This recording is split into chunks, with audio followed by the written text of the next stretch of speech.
好，欢迎回到我的频道。今天这个视频话题，其实我已经想了很久了。我觉得不要轻易去讲这方面的内容，以防大家认为我是一个神婆哈。但是呢，其实从我内心出发呢，我是确实在中医这个领域的受益者，我是切身能体会到它的作用。和你去研究它，你去琢磨它的时候，然后你静下来去体会身体变化的时候，你会发现中医真的很有道理。跟大家分享一下，交流一下吧。我们可以怎么样去理解中医，并怎么样能够把它运用到我们的生活当中去，运用到我们女性的抗老这一方面。我自己当然很清楚我自己，我绝对不是什么中医大师，也不是什么家传什么中医哈。但是呢，这并不影响咱们对中医的这个探究哈。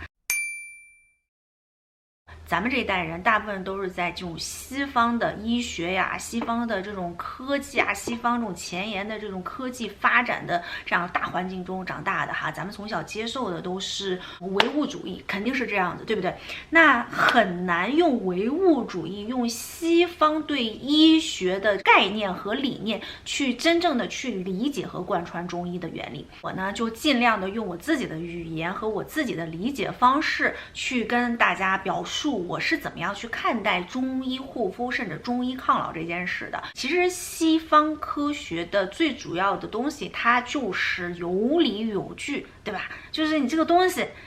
有没有用和有什么作用，你肯定要经过一些实验，然后拿到一些数据大部分人是有用的，小部分人是没有用的，那它这个数据合理性是多少哈？以这个科学概念为基础，咱们所有能把它划分为科学的事件呢，往往都不是说从怎么样一想就想出来了哈，即使有这个想法有这个 idea， 也要付诸于实践当中，从实践收获得到结果，然后肯定它的准确性。比如说咱们现在吃的保健品护肤品里面的这种抗氧化成分，它是怎么发现的？它也是从很多物质中不断的尝试、不断的试验，然后发现出来的这个东西是有比如说抗氧化的作用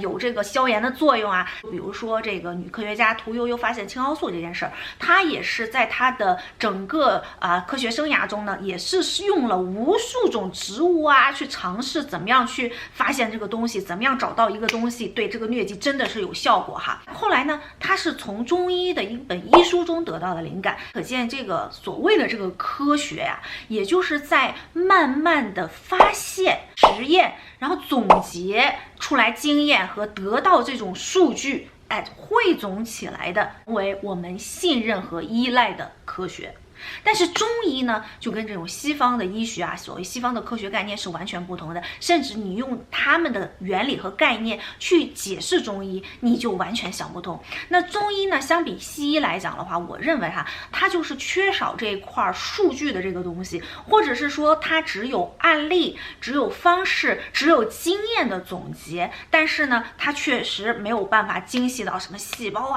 什么 DNA 什么蛋白质，这个蛋白质是控制什么东西什么的，他没有办法精细到这个东西。但是他从用药从经验，从1000年的这种前人总结后人继承，然后丰富圆满的整个的这个大的原理中他能从天地万物阴阳协调，最后汇集到人体，精密到人体的每一个部分。我们现在人的这种科学意识是很难去理解中医的理论的，但是中医它就是追求一种平衡，也就是说天地万物太平下来，有山有水有风有树有万物，整个安然太平，是所有阴阳协调，万物都处在一个平衡的状态时，整个地球也好整个宇宙也好，还是一个太平的，才是一个正常的一个运作方式。这种阴阳平衡的原理运用到我们人体，如果你想保持健康的话，你就要保持一个平衡的状态，什么东西不能太多了呢，你可能1天2天没什么问题，但是长期这么下去呢，就会打破你整个人体的这个平衡状态，就是所谓的这种蝴蝶效应你真的一点点的动弹，能一时半会儿你感觉不到变化，但是呢，日积月累之后呢，就可能因为你身体的一点点不平衡，然后造成身体难以修复的疾病。我就觉得这个西医呢，它比较针对于病症，就比如说，你这个脸上长了一个痘痘，那西医惯用的这个理论逻辑是怎么样用点药，擦点什么东西从外面能把这个痘痘消失，这个痘痘掉了，就算是这个病治好了。同样长痘痘这件事呢，中医去看呢，他就会想这个身体到底是哪一点失去了平衡才出现了这颗痘痘，所以他呢更注重于这个根本在哪里。这样来看，其实用中医的理论想去维持健康啊，其实是一个很简单的事。大家有没有发现？你可能用西医的想法，比如说，长一颗痘啊，长一个斑呐，这个痘怎么样涂药也涂不好啊，这个斑怎么样用什么成分啊，怎么样它也下不去啊，然后天天要这个防晒呀。中医来讲的话，那你这个东西就是你的阴阳不协调啊，你是长痘还是长斑，有任何的这种病症表现出来，就是你自己能体会出来、能看出来这种东西，其实就是你的身体不协调了。那你怎么样把这个东西给治好呢？让这个症状快速消失呢？它呢目标放在了不是症状上，而是怎么样让你的这个身体重新恢复到这个平衡的状态。如果你这样理解中医的话，你就会发现其实所有的病都是可以用这一个这种大的原理来解释清楚的。所以下次长痘的时候可以用现在这种所谓的这种西方的科学的这种成分，比如水杨酸呐，比如说过氧化锰甲酰呐，甚至消炎药从外对它进行一个辅助治疗的这样的作用。但是从内呢，我们可以去问一下自己，是不是这一段时间饮食作息有什么变化呀？是不是压力过大呀？那这个痘痘大部分都是湿热，是不是身上的湿太多了？工作压力大，身体紧张，造成这个肠胃出现了一定的问题呢？我把这个中医的这个养生原理和你中医去分析身体健康的这个整个这个思路贯彻到咱们的生活中去，甚至运用到咱们的这个整个护肤和抗老的领域里，是一定比你一个劲儿的往脸上擦什么有效成分要管用的多。就是追求身体上面的阴阳平衡。如果你真的很感兴趣，甚至我建议大家你信不信都没有关系，起码咱们这个年龄就是应该去知道保养了，大家可以去了解一下中医的知识。这里我就简单跟大家举个例子也是我自己认为怎么样去想这个中医，怎么样去按照中医的理论想整个人体咱们就想象成，比如说就像热带雨林这个有树有下雨有刮风有太阳有这些动物然后这些生物也好，环境也好，出现的各种各样的不同的天气也好，这些所有的东西全部都是相辅相成，组合成一个这个热带雨林。那你说热带雨林里面天天下雨，下得烦死了那搞得就是潮湿。但是呢，如果没有雨的话，是不是热带雨林也就垮掉了，对吧？其中可能任何动物的灭绝，甚至植物一个不知名的一个草，甚至苔藓的灭绝，可能都会毁掉整片热带雨林。按照这个原理呢，我们就设想一下咱们的身体，咱们的人体要保持的是所有东西的通畅。咱们不管什么管子吃的进去呼吸进去的还有发散出来的排泄下去的这些管子都要通畅，这是第一步，对吧？这也是最基础的，你要保持所有的通道是一个通畅的状态，不管它进还是出都没有阻碍，因为它可能任何的一个小的阻碍都会影响整个人体的健康。所以这也是咱们能保证自己健康的最简单的一个方法，就是吃进去的要通畅，对不对？要赶紧的让它消化吸收，运输到我们全身各地。那之后不用的东西我们要通过人体本身有的这种各种的这种排毒去污的这种渠道，让它尽快的尽可能快速的排泄下去，那我们身体才能处在一个正常运转和一个健康的状态。那一旦这些任何的这种管道出现一点点的阻碍，咱不说大就那么一点点的阻碍，它都会引起身体的一些层层的反应，像多米诺骨牌一样，那一个倒了，它可能就一下就能搞垮我们的身体。接下来呢，就是在保持所有的管道通畅的前提下，我们要保证我们身体的整一个温湿度的平衡，就像热带雨林一样，该下雨的时候需要下雨，天天这么晒着不下雨，这个林子就会出现问题。那我们一样要保持我们的温湿度，冷的时候要让它暖和起来，热的时候要让它凉爽起来。你的身体水过多的时候，就像那个海绵或者是那种被子你这个湿的哒哒的情况下，就会显得非常的沉重。人也是，那你身体的这个湿气大的时候，自己就能能感觉到这个疲劳感，同时呢，也会怎么样？也会长霉呀，对吧？你的那个像那种被子啊，要天天湿湿哒哒的，不在外面晒太阳的话，你在这种潮湿的环境下，它就容易长霉生虫。那人也是这样子的，如果你的湿气过多了，你的身体就会出现这种乱七八糟的小毛病。我知道我讲的肯定不是属于那种非常完美完善的哈，但是我认为你用这个方法去理解它的话，中医是不是特别有道理？而且呢，它也非常适应世间万物，它是用大的东西来琢磨咱们小的东西。虽然它没有什么显微镜，看不到什么细胞，但是呢，它把人体琢磨的透透彻彻的。自从对中医通了一点皮毛之后哈，我就开始去琢磨怎么样把这个中医的理论运用到我们日常的这种护肤啊和这种抗老的流程当中去。就比如说刚才说了，我们追求一个通畅，那对于我们皮肤来讲的话，这个气血通畅是非常重要。尤其我们的女生，我们每个月都要失去大量的这个血哈，在保证有这个足量的血，就是你的血是运载所有营养物质的这个酶质。如果你的血少了，那你身体上面的细胞就会缺乏营养。那我们的皮肤呢，可能相比我们内脏来讲的话，它就不太属于那种特别重要的这些器官，对吧？它肯定是先紧着咱们最重要的器官去运输营养的，能确保咱们的血液充足，并且气血通畅，才能有可能让皮肤吸收到血液中更多的营养，才能去滋养我们的皮肤和预防我们的衰老。所有的这个气血的生化呀，都是从我们的食物中来的。我们不是仙人，我们不是仙女哈，不是天天喝点这种空气就能变得漂亮哈。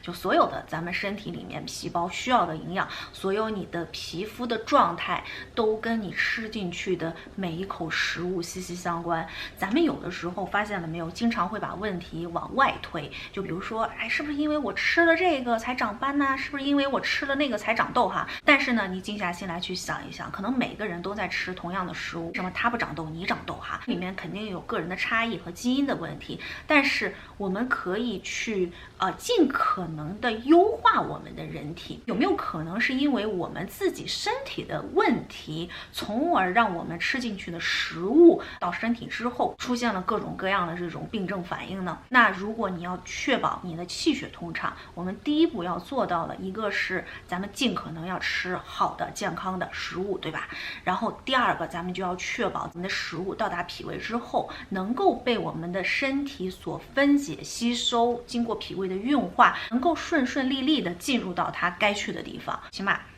脾胃和食道这根管子是一个通畅的状态。那这个脾运化食物，所谓脾大家可能就指的这种些胰脏这种脾脏这些地方，就是可以帮你食物消化吸收的地方。我可能说的不是那么准确我相信很多姐妹们看完这支视频就会被我所动员，然后去仔细的去琢磨研究一下，这就达到目的了哈。食物进到身体里面，你所有的管子都在通畅的状态下，那它就不会在这个消化的步骤受到阻碍，对吧？它就有可能会更充足、更充分的营养被输送到我们的皮肤细胞当中去，这就帮我们起到了一个抗衰和美肤的作用。这有多重要哈？举个例子，就比如说长斑这件事儿，长斑这个黑色素这件事，我们之前在视频里面也跟大家聊过，它是我们人体的一个正常的免疫机制，它是为了保护我们，它为了保护我们，尤其是我们这种有色人种它的这个保护机制就会更灵敏一些。但是呢，它应该是随着你的皮肤愈合，然后你这个警戒性降低之后，你的黑色素呢就应该慢慢的代谢掉了。但是它为什么非但不代谢掉，还会越来越深呢？就到我们的真皮层呢，而且住在那里就不走呢？甚至说它长年累月的它更换新细胞的时候，它依旧会有黑色素分泌出来呢？那我们在用中医的理论去考虑的时候，我们就想，会不会是因为我们这一块的细胞，或者是影响我们这一块细胞的其他地方的肝脏的功能受到了影响，那就造成这个细胞这个黑色素细胞没有办法快速的代谢，也就是说这个细胞没有办法正常的更新运作，才造成了这个黑色素长久的驻留在我们的这个皮肤表面。你看黄褐斑这个东西，你在外面用啥都很难起到效果，就是你在外面使的100分的劲儿，还不如你身体可能使那1分劲儿给力。我有差不多快10年的这种长痘的经历哈，那我就发现这个吃东西啊和我整个肠胃健康的状态对我的这个痘痘的影响是特别的大。比如说，哎，新巧克力买回来了，那夸夸连着吃了2板巧克力，那过几天可能明天不会长，后天也不会长，但是过几天夸夸夸的，你立马就能表现出来。这个东西刚才说的，它不是巧克力的问题，它很可能是我自己的肠胃的问题，没有办法更顺利、更正常的去吸收这里面的营养，反倒是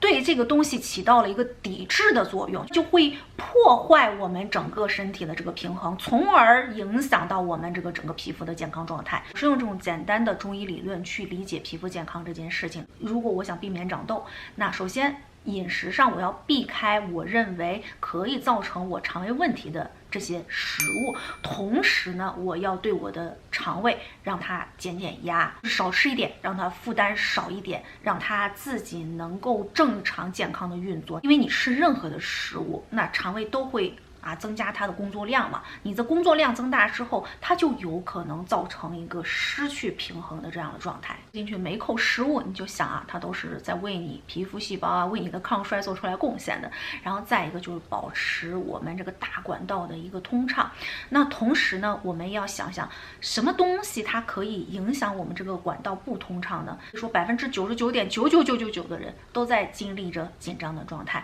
我之前有录一个视频专门讲这个放松疗法如果感兴趣的姐妹们可以看那个视频。是想再次提醒大家，如果你是处在一个紧张，这个紧张不管是压力不管是生活所迫任何的状态下都会去让你的这个大管道和你所有的血管的管道都会处在一个这种紧张的状态。那但凡你出现紧张的状态，你就会有可能处在一个不通的这样的模式。一旦哪个地方不通了，你就会出现健康问题。皮肤问题都是小事，咱们这个长命百岁才是大事，对不对？学会给自己减压，学会让自己释放压力，这比咱们吃任何的保健品都要管用。不知道大家有没有发现其实很多抑郁症患者都会有多多少少会有一些肠胃的疾病然后包括长痘长斑这些女性可能在生活中都有一些不切人意的这种揪心的这种地方，咱们谁都是都逃不过。学会这个放松疗法之后呢，咱们起码可以尽可能的让自己多多的去处在一个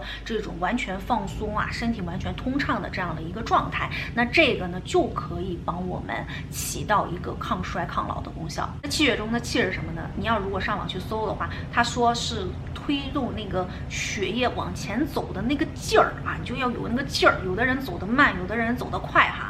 这个劲儿呢就是这个气。那气呢就是用咱们中国话叫人活一口气，其实就是你吊着的那个感觉和全身细胞和全身血液的一个速度，就是一股力。